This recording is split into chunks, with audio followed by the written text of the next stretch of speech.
Tonight, we are taking a closer look at the company that was working on the building, including a recent lawsuit. ABC4's Courtney Johns joining us live from the scene with more on this developing story. Courtney.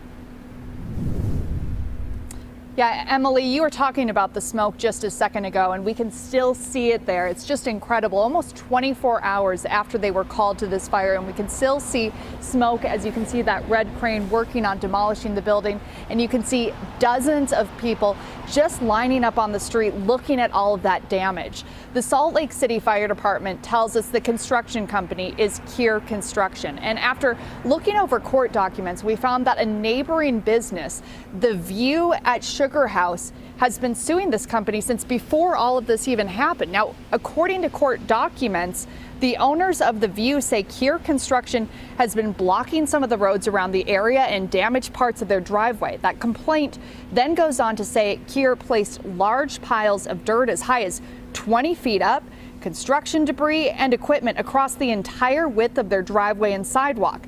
They say this has made it dangerous, adding that it creates fire and other safety hazards. The View's attorney tells us 2 preliminary injunctions have been issued. Both involve moving equipment, including a crane they say exposed them to dangers of overhead debris. They also told us they weren't sure if the issues they've been dealing with for the last year or so have anything to do with this fire, but did say, quote, "We think the building plan is too large for the space and should not have been approved, which lends itself to the spread of any fire to my clients' apartments and businesses.